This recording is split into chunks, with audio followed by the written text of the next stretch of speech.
Hey everyone, welcome back to the Craftsman's Guide. I want an upgrade from these trees I used in a previous video, so I made some from home using household items for a super cheap price. And today I'm going to show you guys how you can do it. Let's go! Alright, so to start off, grab some toilet paper, some wire, some water and PVA and mix it into a 50-50 solution. When you're ready, cut some wire longer than the length of the tree that you want. Then using your hands or pliers or both, twist them together to make the trunk. Then separate the wire at the bottom to make the roots.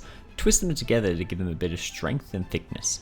Then you'll want to head up top and do the same for the branches, bending them in places where you think some natural grooves would look good. When you're happy with that, we're going to bend it into shape. I used a reference picture online and then twisted the branches together when I was happy to get some thickness. And now we start laying on that sweet bark. Pour out some PVA and begin to cover your wire with it. Then, just like a kid with paper mache, grab your toilet paper and begin to wrap it around the wire. Make sure you got a healthy soaking of the PVA and then get in there with your fingers to finish it off. I really like this technique because it doesn't use clay and isn't as tedious, and anyone can do it at home.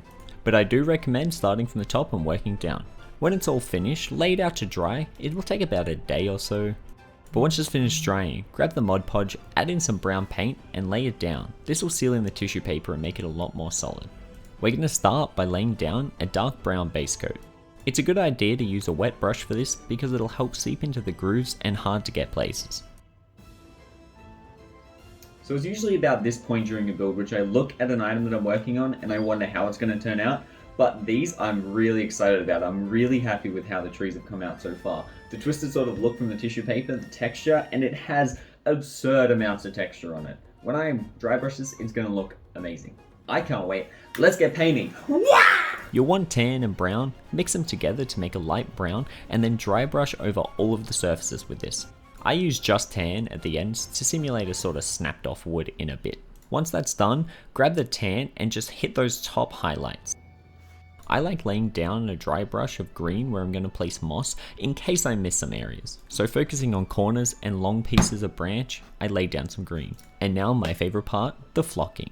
With your PVA, lay it across all the areas where you want moss to have grown. And don't forget to trail it up the wood like it's been climbing. I always use Woodland Scenic's flocking and I have links for it down in the description. It is an Amazon affiliate, so if you buy through there, I do get a very small commission and no extra cost to you. Once that it's all mossed up, grab your paintbrush and run over all the areas to get rid of any of the loose moss and make it seem more natural. As for the leaves, I used household sponges. These cost me $1 and I got 4 of them and only used 1 per tree. I just grabbed some pliers and began to tore it up into small chunks. As for the green tree, I would have actually done larger pieces. For the cherry blossom, it was the perfect size. The green was a little bit too vibrant for me, so I got a leaf green and mixed it in some water and then just poured the sponge in and let it out to dry. I ended up mixing flocking into this too, but it didn't really matter in the end, so I'd skip it. While that dries, we're going to apply cherry blossoms. With PVA on your brush, just dab a little bit on each branch and then place the sponge bit by bit. This can be a pain if you've got sticky fingers. Make sure your fingers are clean. To make the foliage clump together for the green trees, I just used hot glue and stacked them into these little piles.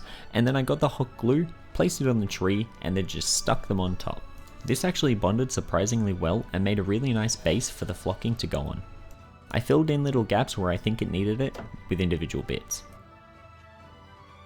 To get that sort of foliage look, I got PVA, mixed it in water in a spray bottle and sprayed it onto the sponges. Then with a coarse turf and then a fine turf, I layered the sponge. And now we've got some awesome trees. I hope this video could help you make some awesome looking trees for your games.